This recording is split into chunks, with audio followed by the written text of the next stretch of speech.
Bonjour, bonjour, bonjour tout le monde. Bon Dieu bénis nous. Moi saluer nous dans le nom de Jésus. Depuis nous temps de musique, ça, musique la Bible. Commencez à préparer ou pour une petite chaise ou. Fait cœur content parce que c'est émission Li la Bible qui entre la caillou. Avec Zami ou, Sœur ou, Servante ou, Sœur Judith Toussaint.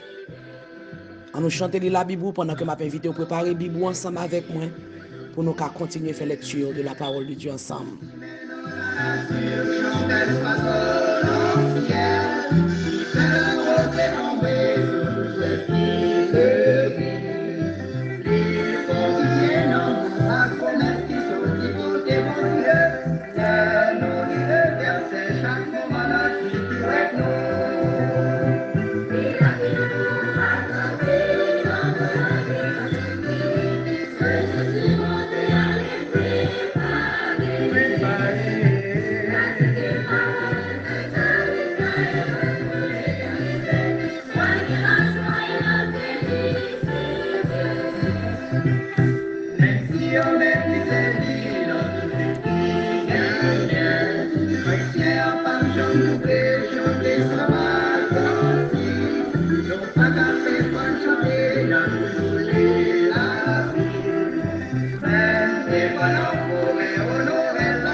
Préparez Bibou et puis fait cœur content pour nous lire la parole de Dieu ensemble.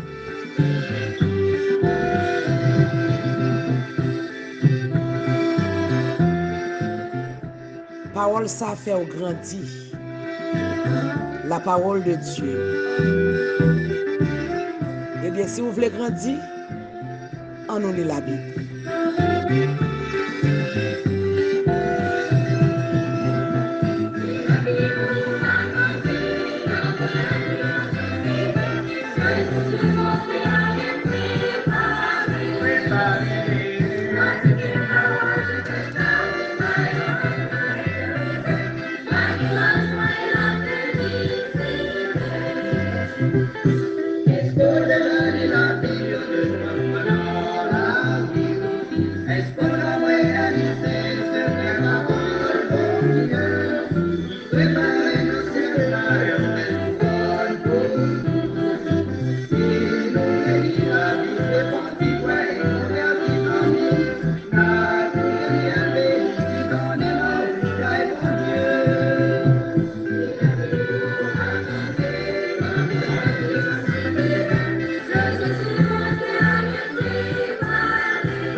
La Bible, c'est le livre qui bat la joie, c'est le livre qui bat la paix, c'est le livre qui bat la vie. Eh bien, si vous avez besoin de connaissances, ça y ou besoin de lire la Bible. Eh bien, matin, amis, moi, j'ai invité vous vers la Bible ensemble avec moi. Dans le livre Matthieu, c'est là nous va continuer à lire pour vous. Matin, nous allons commencer pour vous dans Matthieu chapitre 4.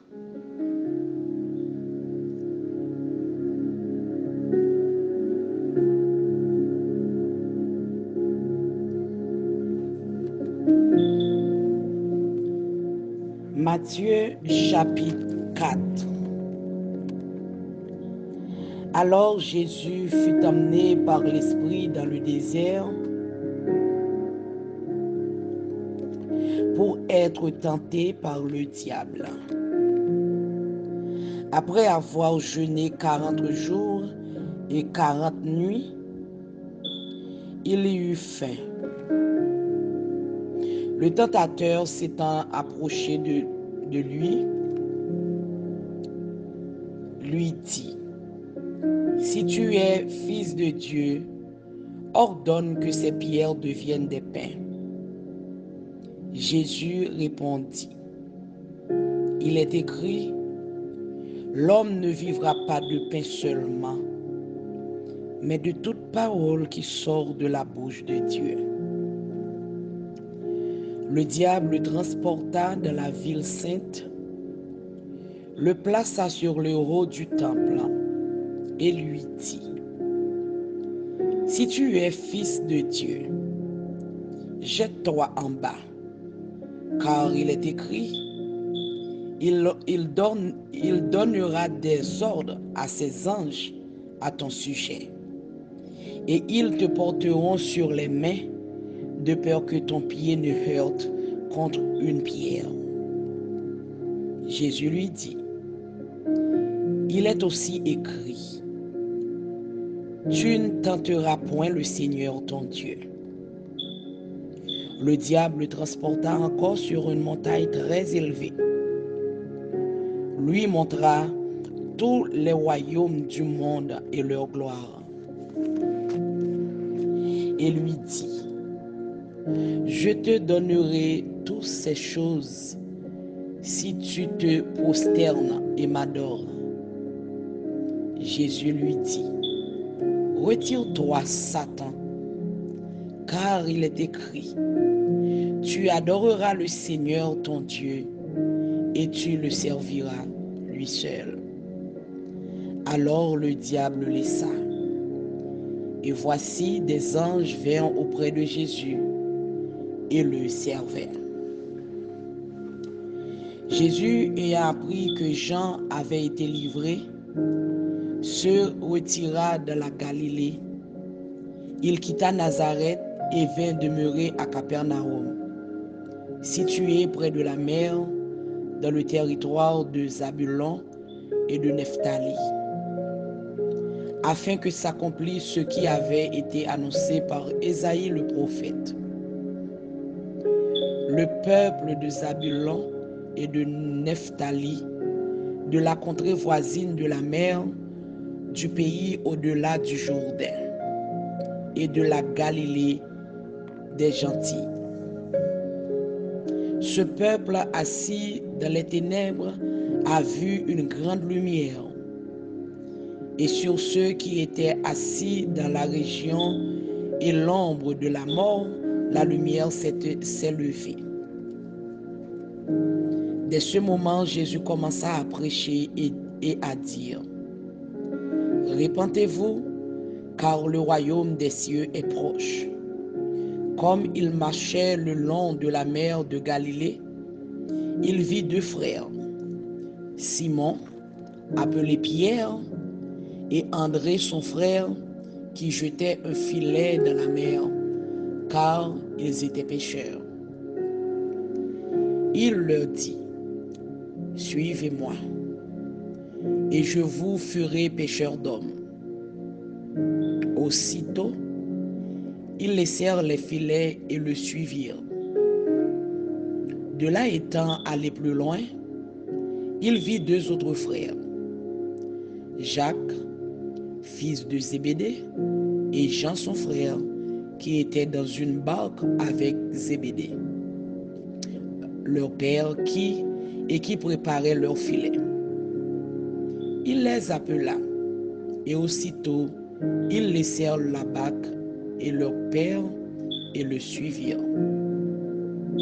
Jésus parcourait toute la Galilée, enseignant dans les synagogues, prêchant la bonne nouvelle du royaume et guérissant toute maladie et toute infirmité parmi le peuple.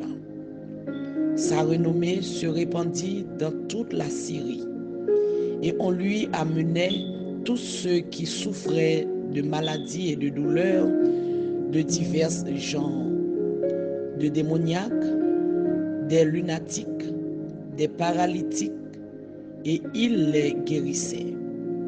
Une grande foule le suivit de la Galilée, de la Décapole, de Jérusalem, de la Judée et d'au-delà du Jourdain.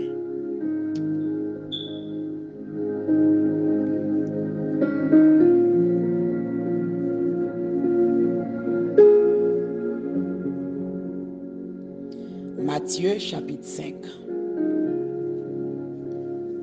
Voyant la foule, Jésus monta sur la montagne, et après qu'il se fut assis, ses disciples s'approchèrent de lui. Puis, ayant ouvert la bouche, il les enseigna et dit: Heureux les pauvres en esprit, car le royaume des cieux est à eux. Heureux les affligés, car ils seront consolés. Heureux les débonnaires, car ils hériteront la terre. Heureux ceux qui ont faim et soif de la justice, car ils seront rassasiés. Heureux les miséricordieux, car ils obtiendront miséricorde. Heureux ceux qui ont le cœur pur, car ils verront Dieu.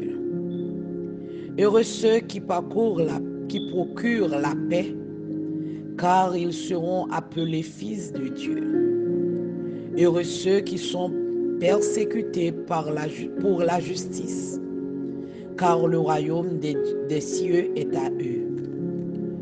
Heureux serez-vous lorsqu'on vous outragera, qu'on vous persécutera et qu'on dira faussement de vous toutes sortes de mal à cause de moi. Réjouissez-vous et soyez dans l'allégresse, parce que votre récompense sera grande dans les cieux. Car c'est ainsi qu'on a persécuté les prophètes qui ont été avant vous. Vous êtes le sel de la terre, mais si le sel perd sa saveur, avec quoi la lui rendra-t-on? Il ne sert plus qu'à être jeté dehors et foulé aux pieds par les hommes. Vous êtes la lumière du monde. Une ville située sur une montagne ne peut être cachée. Et on n'allume pas une lampe pour la mettre sous le boisseau, mais on la met sur le chandelier et elle éclaire tous ceux qui sont dans la maison. Que votre lumière luise ainsi devant les hommes, afin qu'ils voient vos bonnes œuvres et qu'ils glorifient votre Père qui est dans les cieux. Ne croyez pas que je sois venu pour abolir la loi ou les prophètes. Je suis venu non pour abolir, mais pour accomplir. Car, je vous le dis en vérité, tant que le ciel et la terre ne passeront point, il ne disparaîtra pas de la loi un seul iota ou un seul trait de lettre, jusqu'à ce que tout soit arrivé. Celui donc qui supprimera l'un de ces plus petits commandements et qui enseignera aux hommes à faire de même sera appelé le plus petit dans le royaume des cieux. Mais celui qui les observera et qui enseignera à les observer, celui-là sera appelé grand dans le royaume des cieux. Car, je vous le dis, si votre justice ne surpasse celle des scribes et des pharisiens, vous n'entrerez point dans le royaume des cieux. Vous avez entendu qu'il a été dit aux anciens, tu ne tueras point. Celui qui tuera mérite d'être puni par les juges. Mais moi, je vous dis que quiconque se met en colère contre son frère mérite d'être puni par les juges. Que celui qui dira à son frère Raka mérite d'être puni par les Sanhédrins. Et que celui qui lui dira insensé mérite d'être puni par le feu de la géhenne. Si donc tu présentes ton offrande à l'autel et que tu te souviennes que ton frère a quelque chose contre toi, laisse là ton offrande devant l'autel et va d'abord te réconcilier avec ton frère, puis viens présenter ton offrande. Accorde-toi promptement avec ton adversaire avant que tu aies en chemin avec lui, de peur qu'il ne te livre au juge et que le juge ne te livre à l'officier de justice et que tu ne sois pas mis en prison. Je te le dis en vérité, tu ne sortiras pas de là que tu n'aies payé le dernier quadrant. Vous avez appris qu'il a été dit, tu ne commettras point d'adultère. Mais moi, je vous dis que quiconque regarde une femme pour la convoiter a déjà commis un adultère avec elle dans son cœur.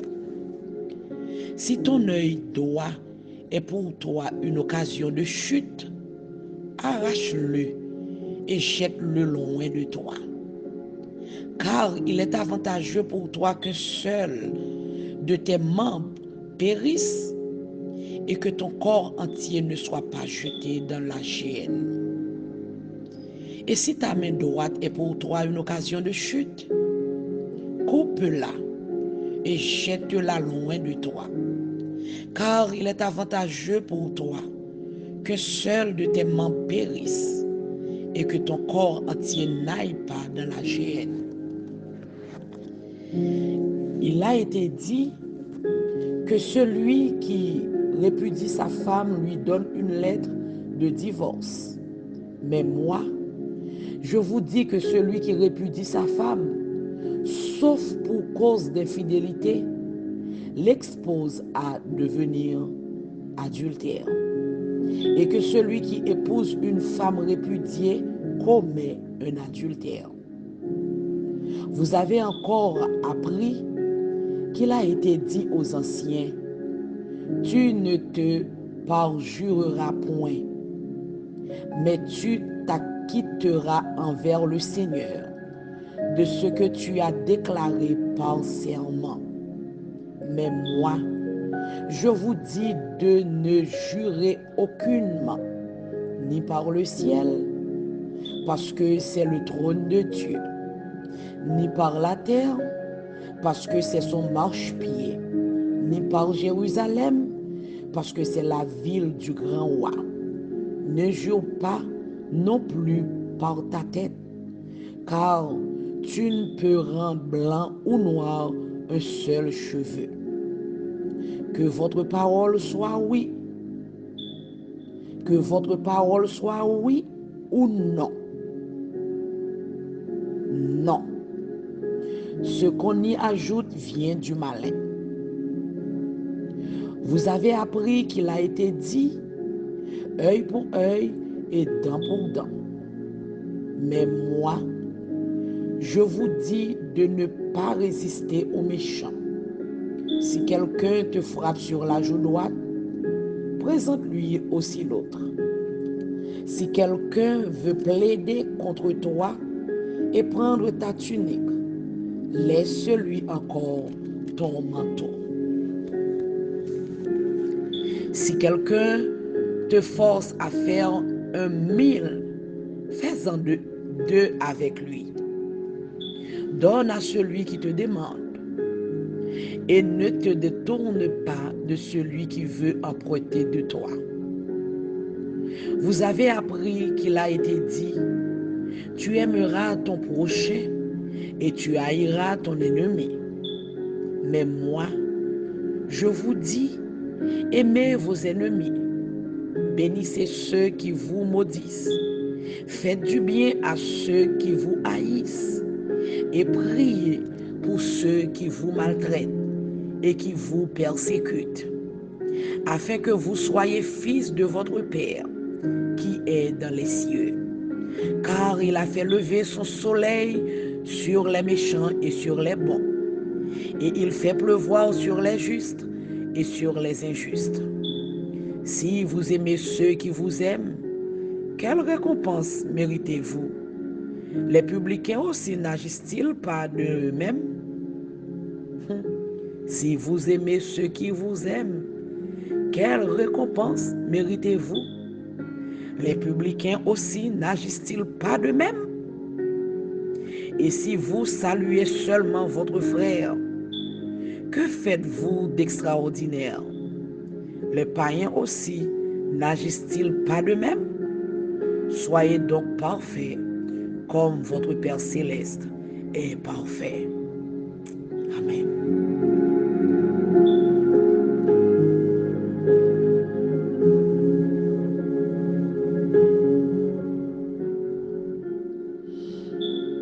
Matthieu chapitre 6. Gardez-vous de pratiquer votre justice devant les hommes pour en être vus. Autrement, vous n'aurez point de récompense auprès de votre Père qui est dans les cieux. Lorsque tu fais l'aumône, ne sonne pas de la trompette devant toi, comme le font les hypocrites dans les synagogues et dans les rues, afin d'être glorifiés par les hommes. Je vous le dis en vérité, ils reçoivent leur récompense. Mais quand tu fais l'aumône, que ta main gauche ne sache pas ce que fait ta droite, afin que ton aumône se fasse en secret, et ton Père qui voit dans le secret te le rendra. Lorsque vous priez, ne soyez pas comme les hypocrites qui aiment à prier debout dans les synagogues et au coin des rues pour être vus des hommes. Je vous le dis en vérité, ils reçoivent leur récompense. Mais quand tu pries, entre dans ta chambre, ferme ta porte et prie ton Père qui est là dans les lieux secrets. Et ton Père qui voit dans le secret te le rendra. En priant, ne multipliez pas de vaines paroles comme les païens qui s'imaginent qu'à force de paroles, ils seront exaucés. Ne leur ressemblez pas, car votre Père sait de quoi vous avez besoin avant que vous le lui demandiez. Voici donc comment vous devez prier. Notre Père qui es aux cieux, que ton nom soit sanctifié, que ton règne vienne, que ta volonté soit faite sur la terre comme au ciel. Donne-nous aujourd'hui notre pain quotidien. Pardonne-nous nos offenses, comme nous aussi nous pardonnons à ceux qui nous ont offensés. Ne nous induis pas en tentation, mais délivre-nous du malin. Car c'est à toi qu'appartiennent dans tous les siècles le règne, la puissance et la gloire. Amen. Si vous pardonnez aux hommes leurs offenses, votre Père céleste vous pardonnera aussi. Mais si vous ne pardonnez pas aux hommes, votre Père ne vous pardonnera pas non plus vos offenses. Lorsque vous jeûnez, ne prenez pas un air triste, comme les hypocrites qui se rendent le visage tout défait pour montrer aux hommes qu'ils jeûnent. Je vous le dis en vérité, ils reçoivent, je vous le dis en vérité, ils reçoivent leur récompense. Mais quand tu jeûnes, parfume ta tête et lave ton visage, afin de ne pas montrer aux hommes que tu jeûnes, mais à ton Père qui est là dans le lieu secret. Et ton Père qui voit dans le secret te le rendra. Ne vous amassez pas des trésors sur la terre, où la teigne et la houille détruisent, et où les voleurs percent et dérobent. Mais amassez-vous des trésors dans le ciel, où la teigne et la houille ne détruisent point, où les voleurs ne percent ni ne dérobent. Car là où est ton trésor, là aussi sera ton cœur. L'œil est la lampe du corps. Si ton œil est en bon état, tout ton corps sera éclairé. Mais si ton œil est en mauvais état, tout ton corps sera dans les ténèbres. Si donc la lumière qui est en toi est ténèbres, combien seront grandes ces ténèbres? Nul ne peut servir deux maîtres, car ou il haïra l'un et aimera l'autre, ou il s'attachera à l'un et méprisera l'autre. Vous ne pouvez servir Dieu et Mammon. C'est pourquoi je vous dis, ne vous inquiétez pas pour votre vie, de ce que vous mangerez, ni pour votre corps, de ce que vous serez vêtus. La vie n'est-elle pas plus que la nourriture et le corps plus que le vêtement? Regardez les oiseaux du ciel, ils ne sèment ni ne moissonnent,